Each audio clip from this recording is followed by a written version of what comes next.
So that finishes then Liverpool 3, Athletic Club 2. For more on this, let's welcome in, shall we, Gab Marcotti, and fresh from his knee surgery. Let's just how are you doing, Robbo? You're looking a bit pale. Is everything okay?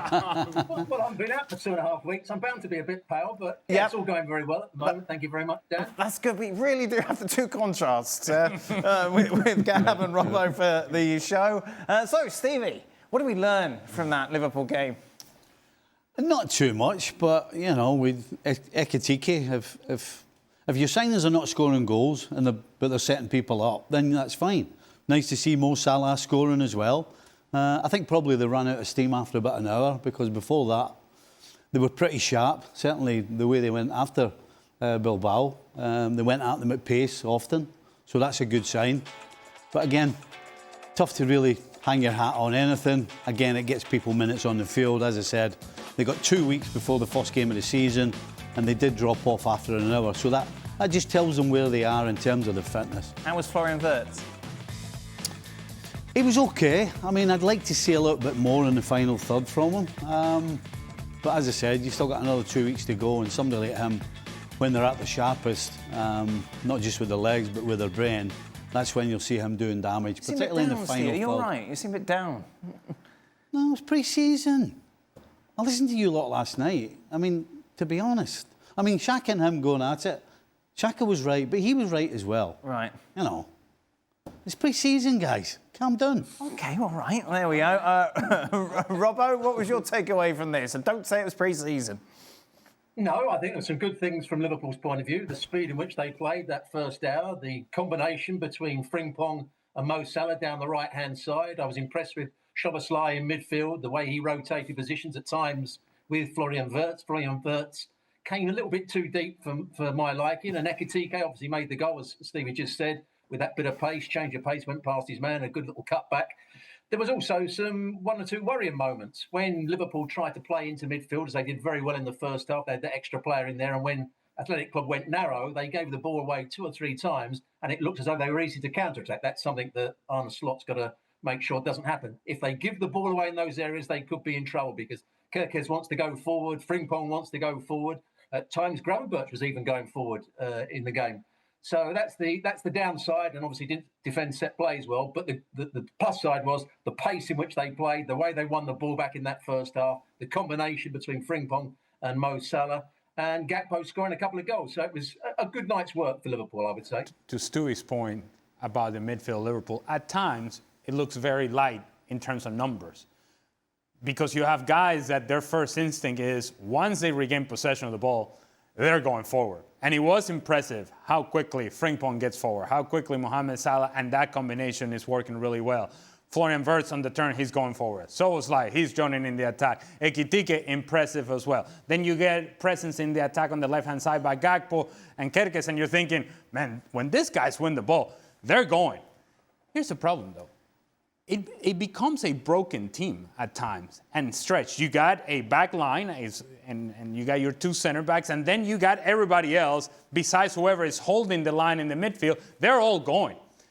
A little light in the midfield, which then exposes them to counterattack opportunities. So this is something that I think they're going to have to address. You have a lot of attack-minded players. Do you have enough balance to account for potential counterattack opportunities from other teams? And if we're seeing it, teams that are preparing to play Liverpool in the upcoming season, they're seeing it as well. If you're able to break through that first line of pressure, they're light in numbers in the midfield, you can get after them in the attack. A lot of speculation, of course. We've talked about it a lot, about the possibility of Isak making that move from Newcastle to Anfield. Eddie Howe addressed the situation once again, saying you have to earn the right to train with us. We are Newcastle United. The player has a responsibility here to be part of a team and part of a squad. You have to act the right way. So that is also at play here. No player can expect to act poorly and train with the group as normal. This is, of course, Isak, who didn't go on pre-season with Newcastle. They're back training now, and it's basically about what he needs to do for the team to get back and allowed to train. Is Eddie Howe handling this correctly? Yeah, I love that. He's basically coming out and saying, Alexander Isak, if he thinks he can just walk back in and think nothing's happened, and he hasn't cause me or the team a problem and taking the focus off the team. That's what this statement's all about. I love it absolutely 100%. I think it sends the wrong message. If Eddie Howe was to come out and say, we're delighted he's back, you know, all is forgiven. No, you have to take responsibility, and the manager can't just cave in. He has to show. It's not cutting off your nose, though, to spite your face, considering how much you need Isak. You want him to stay? No, not at all. You're going to, I would assume, you're going to earn some respect from the player. Because the player was one. The player probably, at some stage, when he was away on his own, thinking, well, if it doesn't work out, they'll be glad I'm back. Well, Eddie Howe will obviously take him back, but he's just telling him, you need to respect us. It's not just about you, it's about the whole team. Is this power play going to work, Robbo? I think Eddie Howe's done the right thing. Whether it works or not, I think it's almost saying that Isak, you know, the relationship's going to be broken. Even if Isak comes back now, the crowd aren't going to be too impressed with him because he wants to go away from Newcastle, are fervent supporters. The other players will be very pleased that Eddie Howe has stood up, you know, to Stevie's point. The other players say, yeah, the manager's absolutely right. If this player thinks he doesn't want to play for us and he wants to go and do other things and he doesn't want to train properly, he's got to be disciplined. He can't just think he can walk back in and start joining in again and be our star player, because he won't be the star player because he hasn't trained properly for quite a while. It'll be 6 weeks before, or 4 or 5 weeks before he's fully fit. So it looks to me as though Eddie Howe and Newcastle may have to, at some point, think that Isak will go and get a big fee for him. But Gab, when you've been on, you've talked about the fact that you don't think he's going to go. I mean, I don't know for certain, but you asked me to speculate, and I'm speculating that he probably wouldn't go, simply because it's an enormous fee, because Liverpool, I think, have other needs, and because Liverpool went out and signed Ekitike. I mean, these are the basic reasons. You know, this whole earn the right to train with a team. I have a sneaking suspicion that if he's still a Newcastle player on September 1st, or if he signs a new contract, maybe one with a release clause, as I've mooted, all of a sudden he will have earned the right to train with his teammates once again. So I think Eddie Howe's saying the right things from his perspective. But if somehow this is somehow repaired, and I don't think it's impossible that it'll be repaired, I think things are going to be okay. Newcastle fans, or football fans in general, I know people like to lampoon fans and whatever. They're under no illusions.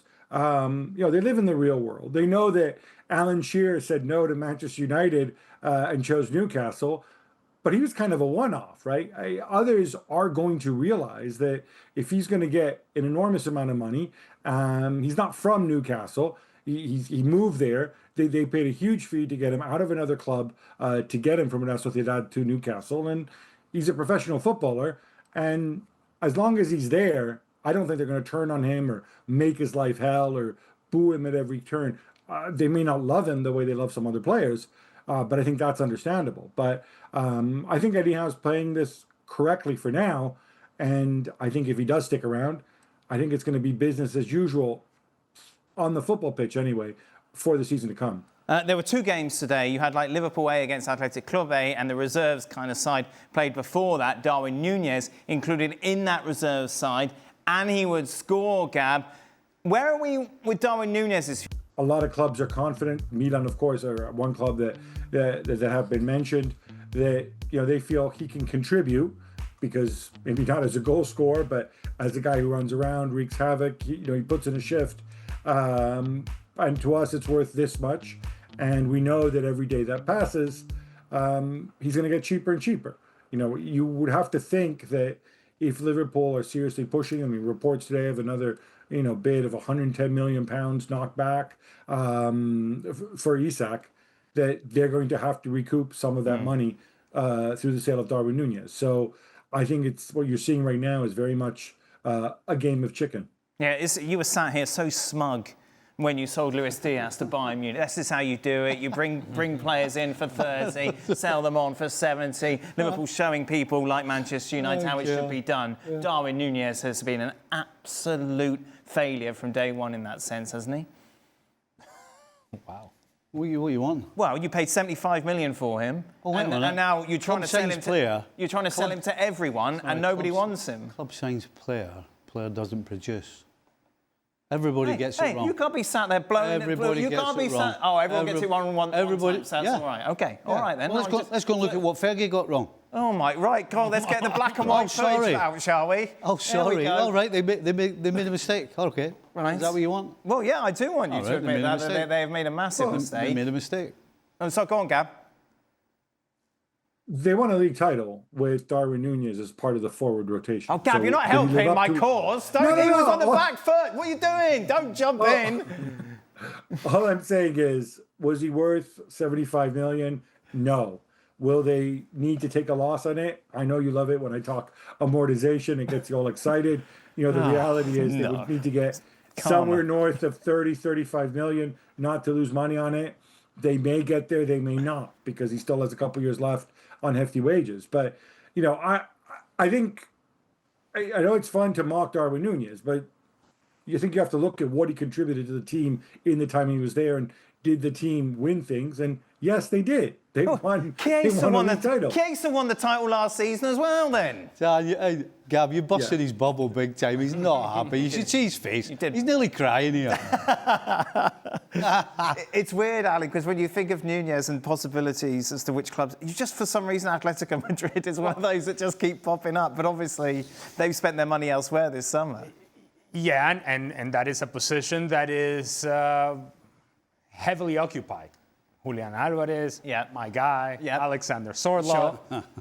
And you're thinking, okay, well, where could he possibly go? But that is a matchup made in heaven. Simeone, Darwin Nunez, personalities, you need that sort of, you're thinking maybe Diego Costa ends up coming out of the soul of Darwin Nunez somewhere, somehow. Maybe that's what we're looking for if you're Darwin Nunez. But somehow I feel like the days of Darwin Nunez at Liverpool are not quite over just yet. And the reason I say that is you take the performance today of Hugo Ekitike, and I know the sample size is small, but it's encouraging enough to where if you're making decisions for Liverpool, financial decisions for Liverpool, you ask yourself, well, is it worth it for us to go chase Alexander Isak and pay the amount of money that we would have to pay for the player when we have a player in Hugo Ekitike who can do some of the same things that Alexander Isak can do? And we have a guy that we're already paying in Darwin Nunez that he's not going to start. The other guy will start, but he can be a valuable piece coming off the bench that maybe without all the pressure on him to be the guy can give you valuable minutes. I'm merely presenting a case that Liverpool don't have to chase Alexander Isak and that Darwin Nunez could be useful enough for them. I agree with Ali 100%. Listen, if Liverpool have decided there's a figure, and if we don't get it, he stays. Then, as Gab said, he scored some goals last season. When we've got the FA Cup, we've got the League Cup and all that coming around. So that's fine. Yeah. Ali, you are 100% correct. Well, thank you, Stevie. You're welcome.